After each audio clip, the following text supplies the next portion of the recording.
सभी के जीवन में कभी न कभी ऐसा मौका जरूर आया होगा जब किसी शिक्षक ने आपको अच्छे से डांटा होगा या फिर कहीं अच्छे से कुटाई की होगी। वैसे आजकल तो बाल केंद्रीय शिक्षा आ गई तो इसकी संभावना कम है, लेकिन पुराने समय में बहुत मारपीट होती थी और तब आपके मन में आया होगा कि मैं भी कभी शिक्षक बनूंगा। तो नमस्कार दोस्तों, मैं हूं आपका दोस्त सुरेश कुमार यादव और मैं पेशे से एक शिक्षक हूं और मैं आपको बताने जा रहा हूं कि आखिर शिक्षक कैसे बने। तो चलिए वीडियो को स्टार्ट करते हैं। आप मेरे इस एग्जाम सीरीज के सभी वीडियो को देखने के लिए ऊपर राइट कॉर्नर में आई बटन को क्लिक करके देख सकते हैं, जहां पर अभी आपको सभी परीक्षाओं के लगभग क्वेश्चन पेपर मिल जाएंगे शिक्षक से संबंधित, और आपको स्ट्रेटेजिक जो रणनीति है वो भी मिल जाएगी। तो शिक्षक बनने की शुरुआत आपकी मैं सोचता हूँ 11वीं कक्षा से शुरू हो जाती है। 11वीं कक्षा जैसे ही आप प्रवेश करते हैं तो आपके पास दो ऑप्शन होता है विषय चूज करने के लिए। पहला है आर्ट और दूसरा है साइंस। साइंस में बायो या फिर गणित ले सकते हैं और शिक्षक बनने के जो चांसेस हैं उन्हीं दोनों विषयों में ज़्यादा बेटर है, क्योंकि अभी भी पिछला 2019 जो है निकला था शिक्षक का भर्ती, उसमें जो है बीए वालों के लिए कोई विषय नहीं था। तो ये कुछ कारण है करना चाहिए जिसके कारण जो है साइंस को ज़्यादा प्रायोरिटी मिलती है। तो आप जो है उसमें रहेंगे तो ज़्यादा आपको प्रायोरिटी मिलेगी। तो जैसे ही आप 12वीं करते हैं, 12वीं आपका कंप्लीट होता है, उसके बाद आप शिक्षक के लाइन में जाने के लिए बिल्कुल तैयार हो जाते हैं। 12वीं करने के बाद आपको जो है पहला ऑप्शन ये है कि आप डीएड कीजिए और डीएड करने के बाद आप शिक्षक बनिए। तो इसका भी एक प्रोसेस है। 12वीं के बाद आपको प्री डीएड एग्जाम दिलाना पड़ेगा जो व्यापम लेती है, और प्री डीएड एग्जाम में आपको मेरिट के हिसाब से जो है कॉलेज मिलेंगे और जहां आप जो है डीएड करेंगे। डीएड कंप्लीट करने के बाद आप जो है आपको एक और परीक्षा जो टीचर एबिलिटी टेस्ट टेट परीक्षा है वो उत्तीर्ण करना होगा, और टेट परीक्षा उत्तीर्ण करने के बाद आप शिक्षक का जो परीक्षा होता है, जो कहना चाहिए व्यापम लेता है, उसमें आप बैठ पाएंगे। मैंने 2019 का जो शिक्षक भर्ती है उसका नोटिफिकेशन का पूरा डिटेल्स जो है पीडीएफ में अपने डिस्क्रिप्शन के लिंक में दे दिया है, आप वहां जाकर देख सकते हैं। बात करें डीएड पर होने वाली खर्चे की, तो अगर आप प्री डीएड में अच्छे नंबर लाते हैं तो अगर आपका गवर्नमेंट कॉलेज में होता है, अलग अलग डाइट संस्थाएं हैं जो लगभग हर जिला में हैं, तो आप वहां पर अगर आपका एडमिशन होता है तो आपको बहुत कम खर्चे में लगभग 10,000 2 साल में आपका जो है 10,000 से ज़्यादा खर्चा नहीं आएगा और आप डीएड भी उत्तीर्ण कर लेंगे। इसमें आपका रहने खाने वगैरह खर्चा इंक्लूड नहीं।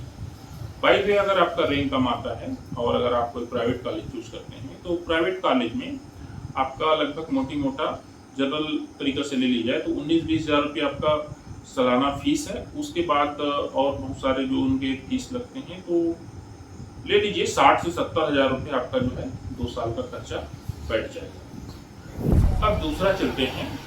दूसरा तरीका ये है, 12वीं के बाद बीएससी करते हैं गणित या बायो लेकर, तो फिर आप प्री बीएड एग्जाम दिलाएंगे और प्री बीएड एग्जाम दिलाकर आप बीएड करेंगे। बीएड भी आजकल 2 साल का कोर्स हो चुका है। तो प्री बीएड एग्जाम दिलाकर आप बीएड करने वाले हैं, उस स्थिति में आपका प्री बीएड का कंपटीशन और टफ होगा, क्योंकि बीएड की जो गवर्नमेंट कॉलेज है वो बहुत कम है। हमारे जाके चंपा जिले में तो है ही नहीं, बिलासपुर में है, तो इसकी संख्या बहुत कम है। मैं एग्जैक्ट नहीं बता पाऊंगा, लेकिन संख्या बहुत कम है। यहाँ पर कंपटीशन और ज़्यादा टफ होगा। तो अगर आपका फिर से गवर्नमेंट कॉलेज में सिलेक्शन होता है तो आप कम खर्चे में निपट सकते हैं या कम खर्चे में आप बीएड कर सकते हैं। लेकिन यदि आपका प्राइवेट कॉलेज में होता है तो प्राइवेट कॉलेज में लगभग 80 से 1 लाख के बीच आपको जो है 2 साल का खर्चा आ जाएगा बीएड करने। बीएड करने के बाद आपको फिर से टीईटी एग्जाम दिलाना पड़ेगा, टेट एग्जाम, और टेट एग्जाम दिलाने के बाद आप फिर शिक्षक के एग्जाम में बैठेंगे। बीएड करने का एक फायदा ये भी है, आप बीएड करने के बाद प्राइमरी, मिडिल और अगर आपके पास एमएससी या पीजी की क्वालिफिकेशन है तो आप फिर सीधा कहना चाहिए वर्ग 1 या फिर कहना चाहिए व्याख्याता की परीक्षा में भी बैठ सकते हैं। ठीक है। अगला ऑप्शन है, आप 12वीं के बाद बीएससी बीएड कीजिए। इसके लिए भी pre BSc BEd, pre BA BEd ये परीक्षा जो है व्यापम आयोजित करती है और इसके कॉलेज लगभग 4 हैं मेरी जानकारी में, तो इसमें कंपटीशन और ज़्यादा है। तो बीएससी बीएड 4 साल का इंटीग्रेटेड कोर्स है जो अभी अभी जो है साल 2 साल पहले लॉन्च हुआ है। आप जो है बीएससी बीएड करेंगे, उसके बाद आपको फिर से टीटी दिलानी पड़ेगी और टीटी दिलाने के बाद आप जो है शिक्षक की परीक्षा में बैठ पाएंगे। तो बीएससी बीएड भी एक अच्छा ऑप्शन है। बात करें ये जो परीक्षाएं हैं, प्री बीएड है, टीटी है, तो टीटी में आपका पासिंग मार्क जो है 75 है लगभग ओबीसी के लिए। तो अलग अलग कास्ट वाइज है, आप जो है इसका भी डिस्क्रिप्शन में मैं लिंक दे दूंगा, आप वहां पर देख पाएंगे कि किसका कितना है। अगली बात करें शिक्षक भर्ती परीक्षा जो आप दिलाएंगे उसमें क्या पासिंग मार्क होगा, तो लगभग इसमें 120 के लगभग आपको टच करना पड़ेगा 150 में। टीटी में आपका क्वालिफाइंग रहेगा 150 में 75। अगला तरीका है दूरस्थ शिक्षा पद्धति के माध्यम से।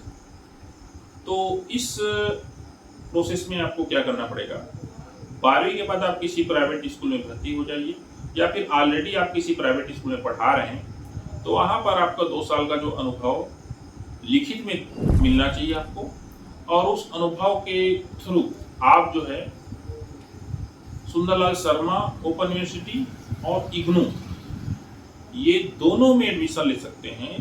ये दोनों की मान्यता है। जो सुंदरलाल शर्मा है इसको छत्तीसगढ़ सरकार से मान्यता प्राप्त है और इग्नू जो है राष्ट्रीय स्तर की यूनिवर्सिटी है। दोनों से आप कर सकते हैं, दोनों की डिग्री प्रत्येक जगह जो है मान्य होगी।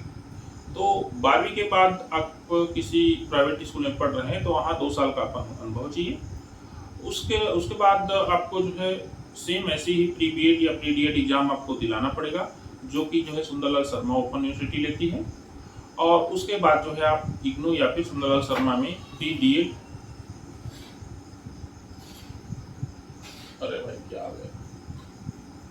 प्री डीएड में एडमिशन ले सकते हैं। अब बात करें इसमें आने वाले खर्चे की, तो प्री डीएड में लगभग 30 से 40 हजार जो है खर्चा आएगा ओपन में करने पर। इसमें 2 साल में आपका शायद 2 या 3 बार आपको जो है संपर्क क्लास बनेगा और परीक्षाएं जो है इसकी जो है 70-30 की होती है। आपका असाइनमेंट जमा करना पड़ता है 30 नंबर का और 70 नंबर का मेन एग्जाम। डीएड करने के बाद आपको फिर से जो है टीटी परीक्षा उत्तीर्ण करना पड़ेगा जिसका क्वालिफाइंग जो है 25 नंबर होता है, और उसके बाद आप फिर जो है शिक्षक के एग्जाम में बैठ पाएंगे। सुंदरलाल शर्मा या फिर इग्नू में करने में थोड़ी सी ये चीज़ है कि आप वहाँ डायरेक्ट बीएड नहीं कर सकते, आपके पास डीएड की डिग्री कंपलसरी होनी चाहिए। भले ही वो डीएड जो है आप रेगुलर किए रहेंगे तो भी मान्य होगा, लेकिन डीएड रहे बगैर आप जो है डीएड की डिग्री नहीं ले पाएंगे। इग्नू में भी सेम ही है जैसे सुंदरलाल शर्मा में। इग्नू भी जो है कंपटीशन एग्जाम होता है प्री डीएड या प्री बीएड, आप वो दिलाकर जो है प्रवेश लेंगे और उसके बाद जो है उत्तीर्ण होने के बाद आपको फिर से टेट जो है दिलाना पड़ेगा। सीजी टेट और सेंट्रल टेट 2 क्वालिफाइंग जो है परीक्षाएं हैं। सी टेट जो है सेंट्रल टेट के लिए है, सेंट्रल स्कूल्स के लिए है। तो आप भारत सरकार के जो केंद्रीय विद्यालयों में अगर भर्ती होती है तो उसके लिए आपको जो है सेंट्रल टीचिंग एबिलिटी टेस्ट जो है वो उत्तीर्ण करना पड़ेगा।